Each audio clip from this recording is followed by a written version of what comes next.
క్లియర్గా NDTV report ఇస్తే ఆ రిపోర్ట్ను తప్పు పట్టేట్టుగా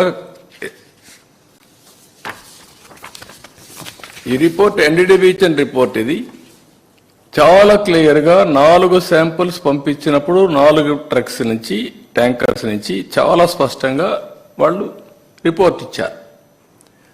ఆ రిపోర్ట్ని బయట పెట్టకపోతే రేపు బయట వస్తే మేము హైడ్ చేసినట్టు కాదా, తప్పు చేసినట్టు కాదా? భగవంతుడు మమ్మల్ని క్షమిస్తాడు. ఓకే, ఇది జరిగింది. జరిగిన తర్వాత మీరు ఏం చెప్పాలి? నేను అడుగుతున్నా, ఇది జరగలేదు అని ఎట్లా చెప్తున్నావు నువ్వు? అదే సమయంలో మీరు ఒకసారి చూస్తే ఇవి జరిగింది, ముందు జరిగింది ఆగస్టు 10 తర్వాత పవిత్ర ఉత్సవాలు చేస్తారు వాళ్ళు. తెలుసో తెలియకుండా దోషాలు జరుగుంటే క్షమించమని దేవుణ్ణి కోరుకుంటూ ఒక ఉత్సవాలు చేసి అలాంటివన్నీ కూడా ఇచ్చేయడం కోసం, పవిత్రతను కాపాడడం కోసం ముందుకు పోతారు.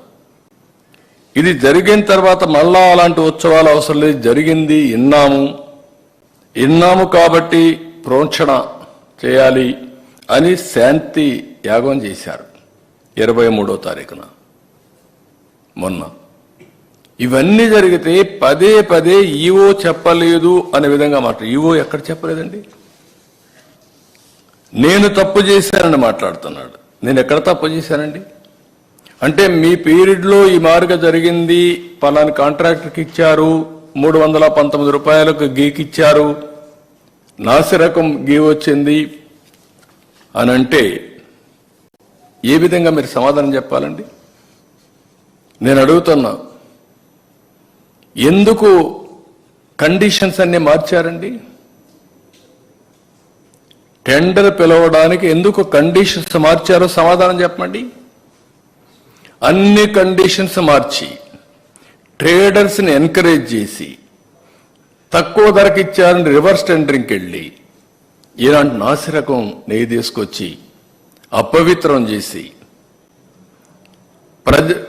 ఎన్నిసార్లు భక్తులు ఆందోళన చేశారండి. అక్కడ అన్నదానంలో అన్నం బాగాలేదని, భోజనం బాగాలేదని ఎన్నిసార్లు చెప్పారండి? అదే మాదిరిగా రూములు బాగాలేవని ఎన్నిసార్లు చెప్పారండి? ప్రసాదం బాగాలేదని ఎన్నిసార్లు డెమాన్స్ట్రేట్ చేశారండి?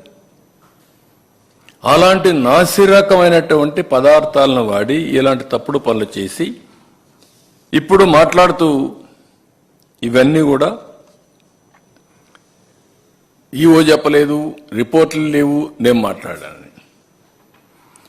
మొత్తం కూడా మనం చూస్తే ఇక్కడే కాదు, అన్ని టెంపుల్స్లో కూడా ఇలాంటి జరిగాయి.